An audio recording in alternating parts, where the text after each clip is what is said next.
Good afternoon, everyone. Welcome to the Feast of Tabernacles at Panama City Beach, and welcome to those joining us on the webcast.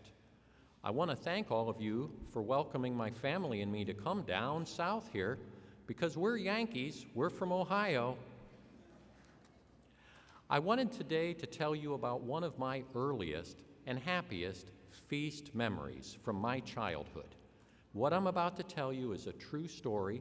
This occurred way back in the early 1970s, nearly 50 years ago, when I was just a small boy.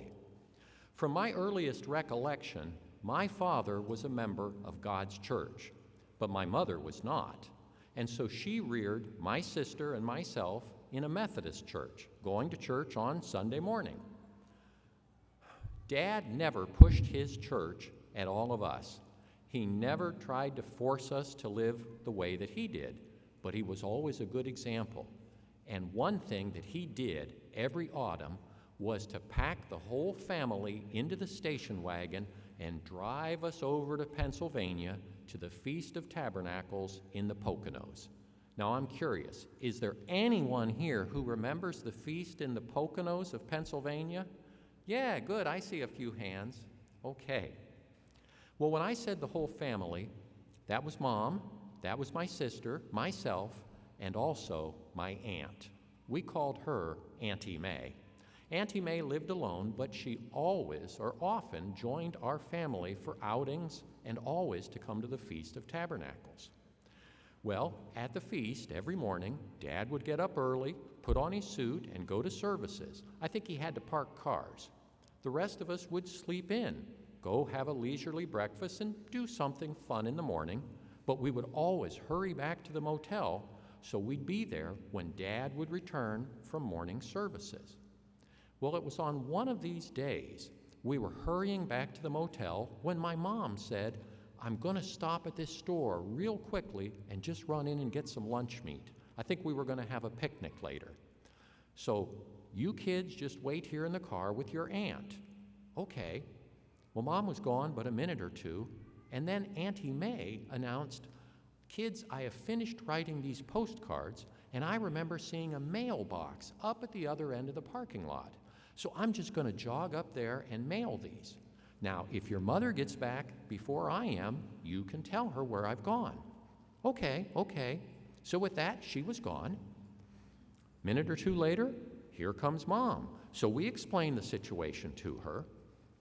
Mom listened and said, "Well, you know, kids, I wonder, maybe it might be good for me to drive the car up to the other end of the lot here by that mailbox, so poor Auntie May doesn't have to walk all the way up and all the way back." Well, my sister and I agreed. That made sense. And so that's what Mom did. She drove up to the other end of the parking lot. Now, Mom was a smart cookie, and she cautioned us. She said, "Kids, you need to keep an eye peeled out there for Auntie May, because she could be in the parking lot anywhere, and we don't want to miss her." Okay, Mom, we'll look. We didn't see her. Sure enough, we got up to the other end of the parking lot. There was the mailbox, but no sign of Auntie May. Now what? We had missed her. Well, Mom said, "As much as I hate to suggest it, I'm fearful that if Auntie May gets back to where the car was parked and can't find us, she'll fear that we've left without her. So I'm going to suggest that maybe I turn the car around and drive back down to the other end of the parking lot." Well, my sister and I agreed that would be best. But again, Mom cautioned us, "You keep your eyes peeled, kids, because we don't want to miss Auntie May out in the parking lot there." Okay, Mom, we'll look. And I remember Mom even stopped the car at one point, and she said, "Kids, now really look around. Do you see your aunt anywhere?" And so we looked. "No, Mom, we don't see her." Well, we were back down at the other end of the parking lot in no time. What now? I guess we just wait. Well, we didn't have to wait very long, because in the next minute, the passenger door was yanked open, and who should fall into the seat beside my mom? It was a breathless Auntie May. To this day, I remember the first thing out of Auntie May's mouth. It sounded something like this.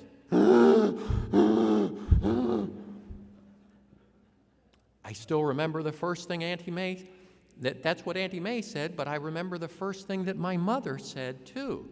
She said, "Why, May, you're all out of breath." Go figure, parents. And I remember the first thing out of my mouth and out of my sister's mouth. It was a giggle, maybe a snicker. Well, Mom would have none of that. "Hush up back there, you kids." Annie Mae began to tell her tale. I chased you all across the parking lot. I waved at you. I used both hands. I even jumped up and down. I thought surely you'd see me. Well, by now, there was no more giggling from the back seat. My sister and I were laughing loudly. Mom, again, right on us. "Hush up. Auntie May's been through a traumatic experience." Auntie May continued. And then, at last, you stopped. And I thought, oh, they've seen me. I got so close I could almost reach out and touch the car. But then, you sped away again. Well, by now, we were howling uncontrollably.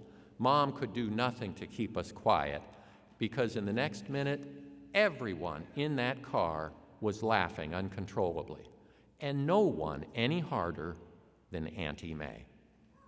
Now, brethren, I've told you that story today for two reasons. Number one, I think it's nice to start the feast with, something on the lighter side, maybe a little levity. But most importantly, this story illustrates a vital truth about God's festivals. So for any of you spokesmen out there, here's your SPS.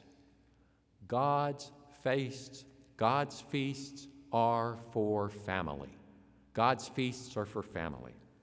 Turn with me, please, to the book of Deuteronomy, chapter 16, and we're going to read verses 13 through 15. Deuteronomy 16, starting in verse 13. You shall observe the Feast of Tabernacles 7 days, when you have gathered from your threshing floor and from your winepress. Brethren, this is what we are doing here today and for the coming week.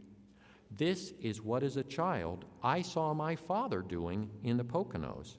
We are observing God's Feast of Tabernacles. We heard about this in detail last night from Mr. Preston. It was a wonderful message, but that's why we are here. Continuing, verse 14, you shall rejoice in your feast. Again, like Mr. Preston, I appreciate this sign down here that says we are to be rejoicing. God commands his people to rejoice at the feast. The Hebrew word here translated rejoice means to be glad, to be merry, and to have joy. For most in God's church, the feast marks a highlight of the year, a time of happiness, a time of gladness, and for good reason. Most of us can live like kings for this week. We have second tithe. We can eat fine foods and enjoy fun and fine activities. It's a wonderful time. But now let's continue in verse 14 and look at the list of people to whom God gives this command to rejoice at his feast. It's you and your son, your daughter, your manservant, and your maidservant, and the Levite, the stranger, and the fatherless, and the widow who are within your gates. God lists all these people whom he desires to come to his feast. He throws a large net over them all to encompass everyone, the whole family. And as you brethren from Alabama might say, God says, y'all come, all y'all. Now you'll have to work with me, brethren. You Alabamans should be at least a little impressed that a Yankee from Ohio knows there's a difference between y'all and all y'all. And God does too. And that's what he says. Y'all come, all y'all, to my feast. For 7 days you shall keep a sacred feast to the Lord your God in the place which the Lord chooses, because the Lord your God will bless you in all your produce and in all the works of your hand, so that you shall surely rejoice. We're called here to assemble before God and to rejoice. Now, not everyone is filled with joy by the same things. Different people have different favorites. I recall in the Poconos, my dad dearly enjoyed the nearby antique railroad. My mom enjoyed the candle shop at Memory Town. Auntie May enjoyed the ribbon factory. My sister just loved to go shopping. And for any of you sportsmen out there, I fired my first shotgun at the shooting range in the Poconos. God invites the entire family. God is building a family. It's His kingdom. And we know that this is something which this feast pictures. God says to bring the widow. Auntie May had no husband. She wasn't even part of the church. But seeds were being planted even without her knowing. Someday, she will have her opportunity to understand God's precious truth as pictured by His festivals. When my sister turned 16, she began attending Sabbath services with my father, and I would follow a few years later. But neither my mother nor Auntie May ever did. Auntie May lived to be 93. When I visited her during her final years, we still laughed together about the parking lot in the Poconos. She never really understood why we were there, but someday I believe she will. However, she did understand the importance of family, and so does God. God places great importance upon His festivals and upon His family, the family He is building. So let's remember, brethren, during the coming week, let's make this a family feast. Now, I spoke to you spokesmen a moment ago, and I'm going to do it again, because any good spokesman would say, right here, Scott, is the natural place to end this sermonette. We've come full circle. But we can't, because we still have some unfinished business. My father took something else along to the Poconos, a little envelope. It was his offering. And I hope many of you have done the same. If anyone needs an offering envelope for the offering that will be collected here shortly, please raise your hand. You can even wave it like Auntie May did in the parking lot, and the ushers will bring you an envelope.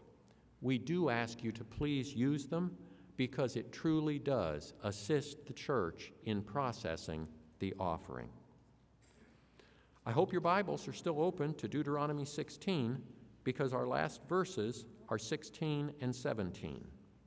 3 times a year all your males shall appear before the Lord your God in the place which He chooses, at the feast of unleavened bread, the feast of weeks, and the feast of tabernacles. And they shall not appear before the Lord empty-handed. Every man shall give as he is able, according to the blessing of the Lord your God, which He has given you. God's work of preaching and proclaiming the gospel is funded through the tithes and offerings of His people. People outside of God's church, like my aunt, may come into contact with God's truth through preaching and proclamation efforts which are funded by contributions like the Holy Day offering which will be collected here today. The offering is an important part of the feast, just as is rejoicing and just as is family. While the ushers collect the offering, we will have offertory music. The offertory music is entitled Home by Andrew York. It's an instrumental piece that sets a tone of peace and safety, complementing David's closing words in Psalm 23, I will dwell in the house of the Lord forever. It will be presented on guitar by Mr. Scott Delamater.